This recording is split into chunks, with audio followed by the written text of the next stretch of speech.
let's talk about how to use the rendering server directly. All right, so when we run it here, you can see in the tree on the left-hand side, I can go ahead and enlarge that for you. Assuming Windows actually goes ahead, there we go. You can see all we have is a node, then we have a card made from nodes, and we got two versions using the rendering API, the server cards. All right, and as you can see, in game, visually, they're exactly the same. Right? They have a frame, they have a background, they have a monster. Now, what are the differences? Or rather, I can show you here.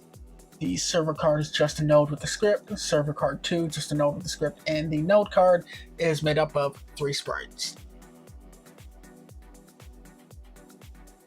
So why might you want to use a rendering server instead of nodes? Nodes are convenient. You just drop them in and get what you want. Well, nodes are convenient, yes, but they're not exactly free. And we've touched on this when we talked about components as an example. And the rendering server, or using it directly, will help you skip some of that unnecessary node or the unnecessary C nodes and a bit of overhead that comes with that, and allows you to talk more directly to the rendering backend. So instead of creating multiple sprites for every visual layer, in this case our background, monster, and frame, you create a more lightweight rendering object where you talk to the server directly and just tell it what to draw. And I've got a, go ahead and delete these. I have a benchmark bring in here for doing some of these comparing the 3 things together. Now 100 isn't insane, but it is something real, right? You might have 100 items in an inventory as an example, or 100 different just visuals on screen in general. And when we go and run this, and we do have warm-ups to keep things fair among all of them, you can see in our results down there. I'll go ahead and magnify here with our 100 cards. We see node at the top, server in the middle, and the server card merged, which is server card 2. And we can see their total time was 2.4, 2.0, and 2.2. In this case, so you can see on the slower end and that the server card, both versions, are close enough you can almost chalk it up to noise. Almost, but not completely. And you can see in these tests, the node version is going to be consistently slower. Now, 100 is fine. What about 1,000? That's not unreasonable in the game either.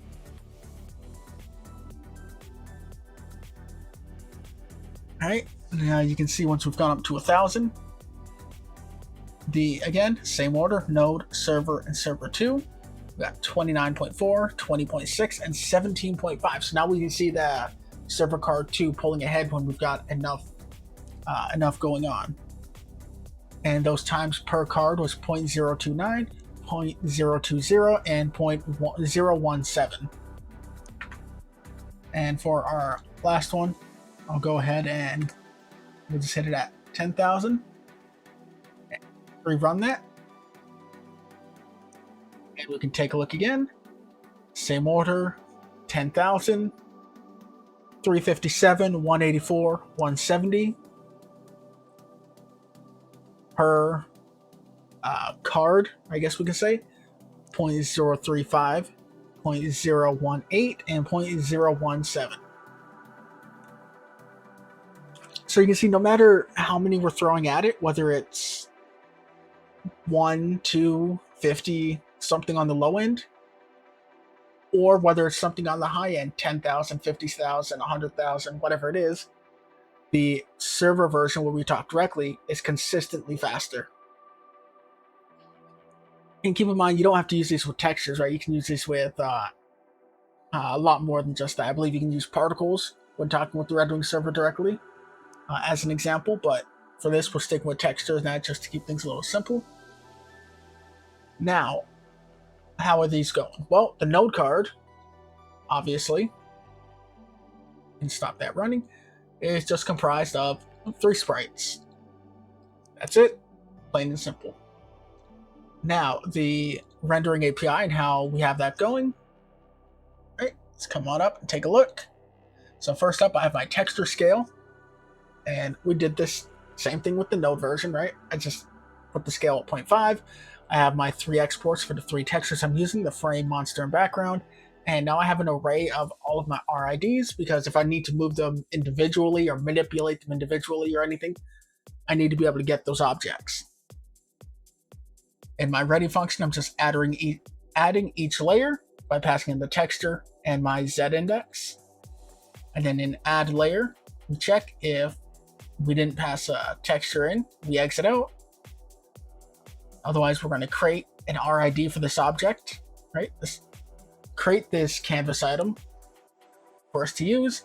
We're going to add it into our array, and we go ahead, we set the parent of this object, or of this item, I guess would be a better words to use here. And then we set the Z index, and then I'm just setting up getting the total size, so the size of my textures times my scale. And canvas item, add texture rect, passing the RID, the rect2 with our size, and the RID of our layer texture. So when we're running through this, we're running through this 3 times. So we're creating 3 separate objects with the rendering server.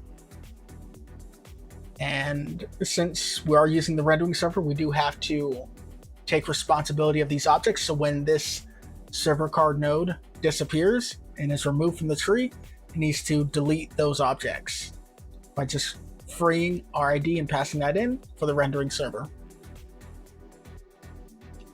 All right, now the second version, if you notice, not much changed, but we still have our scale, we still have our 3 exports for our textures. But here's our main difference. We don't have an array of RIDs because we don't need to manipulate our objects separately, right? We have the frame, background, and monster. We're just using that to layer on to create the card. We don't need to drag and move individual pieces around. So in this case, as an example, we can just effectively merge them all into one, like texture type of deal.